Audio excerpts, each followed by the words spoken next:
I'm here to clock your tea. Let's break this down. This is your spread. Come eat. All right. So, first card that came out is the Death card. The Death card talks about transformation. All right. It talks about changing and not being able to essentially go back to the person that you were before or the path that you were on before. All right. Nothing is the same after death. Collective, you probably experienced something that changed you forever, and you won't be the same person you were before that experience happened, right, to you. So this is what death talks about. First card for the collective. This death, this change must have unlocked some sort of emotions or your capacity to feel, because you received the Ace of Cups. That's the next card to come out, okay? Ace of Cups talks about a releasing of repressed emotions and increasing your capacity to feel, okay? When I explained the Ace of Cups earlier, I said it's an abundance of love, but Ace of Cups doesn't talk about love. All right, so I just want to clear that up. Cups talks about emotions, your feelings, okay? So with this Ace of Cups here, also, if you pay close attention to this card, it kind of looks like this person's wrist is tied with wire, right? Or some sort of, it just looks tied, right? But it's loose. All right. So I feel like whatever death, whatever transformation, whatever experience that the collective went through that changed them forever, increased their capacity to feel. Okay. It allowed them to release, loosen up. All right. Loosen up their heart, whatever. Okay. So they're able to feel more. Okay. They're able to express more. They're able to express their emotions. They're not as trapped here, they're not bound. All right. This is an abundance of emotions. Okay. It's an outpouring of emotions. All right. Your cup is filled here, and it's over. It overflows. All right. And I feel like when you release certain repressed emotions, right, when you uncover that, I think it allows you to step into your power. And this makes sense because the next card is the Magician. The Magician card. The Magician card literally talks about stepping into your power. Okay, it talks about having all the tools, all the materials you need. Okay, having the faith in yourself, having the belief, okay, and the determination to make your manifestations happen. Okay, so Magician, you're fully stepping into your power. All right, so by you releasing some sort of repressed emotions, it allows you to step into your power. And this makes sense because essentially you're uncovering all of the things that was essentially holding you back, right? You're letting all that go. Everything that you repressed, all of the thoughts, all of the feelings that you feel like was holding you back from stepping into your power, you've let all that go, and that's allowed you to step into your power with the Magician here. Okay, the next card is the Queen of Pentacles. Okay, by you stepping into your power, you're able to be nurturing. Okay, you're able to be your dependable person. This talks about someone who's nurturing, dependable, someone who's luxurious, comfort. Okay, Queen of Pentacles, this is earth sign energy. Magician is also earth sign energy. If I'm not mistaken, Magician is Virgo energy. Okay, Magician is Virgo energy. Queen of Pentacles, earth sign. Taurus, Scorpio, Capricorn. And here, Queen of Pentacles is also represented by Sagittarius and Capricorn. Okay, so by you stepping into your power, you're able to be generous, friendly, okay, nurturing. All right, but it seems here that collective, you're still torn between making a decision. The Two of Swords talks about indecision, indecisiveness. All right, literally being torn.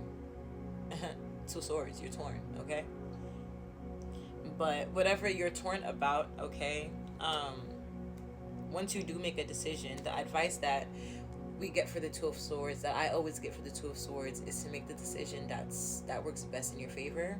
It's okay to be selfish.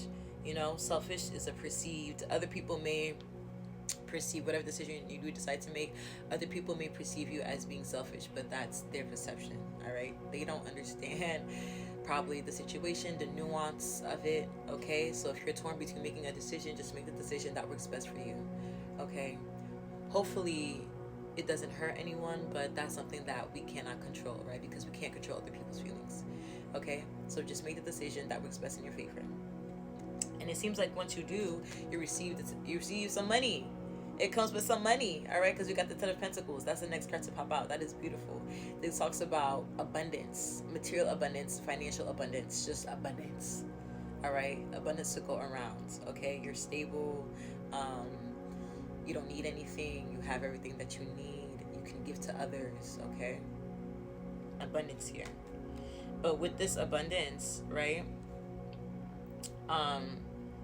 Just be careful about the people that you have in your energy, or who you decide to bring, or who you decide to have around, because the next card to come out is the Eight of Cups in reverse, which talks about walking away from something. So maybe with this abundance that you're receiving, you're having to walk away from things that no longer serve you.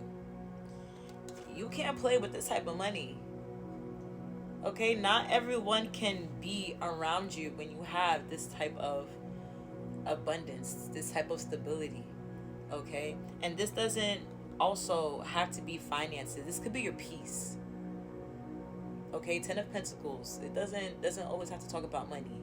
This is your peace, all right? You can't have certain people around that might mess up your peace with this abundance, right? So Eight of Cups talks about walking away. So collective, you're probably needing to walk away from something for good, okay? I mean, with the Death card, look at that. Same color scheme. Same color scheme. You need to walk away from something completely. You need to let something die, okay? You need to let something die, all right? But it seems like, collective, whatever you have to walk away from, it's causing someone to feel like this. It's causing someone to, feel despair, sad, anxious, stressed, depressed, okay? Because the Nine of Swords is the next card to come out after the Eight of Cups in reverse. And before I ended the last reading, the last card that we got under the deck was the Tower. All right, so whatever you're walking away from that's causing someone to feel this way, okay? You walking away is their tower.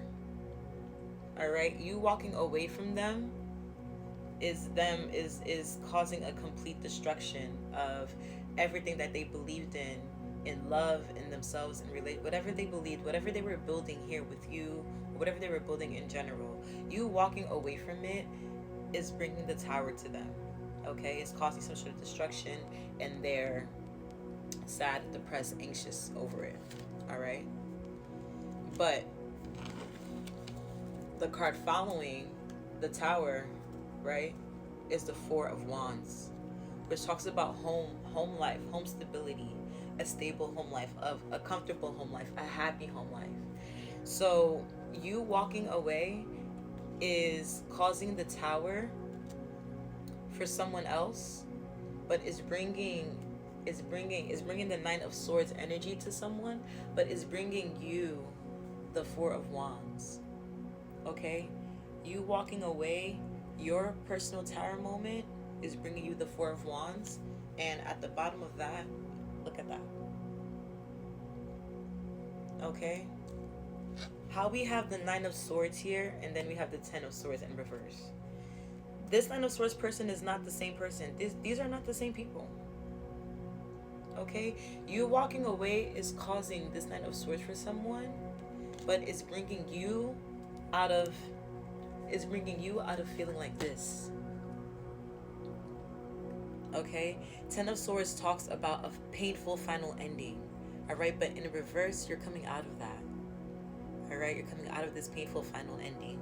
So whatever is a painful final ending for someone, it is a beautiful, brand new, transformative, okay, new beginning period for you, okay?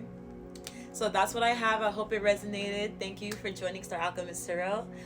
Follow, subscribe to me on TikTok, and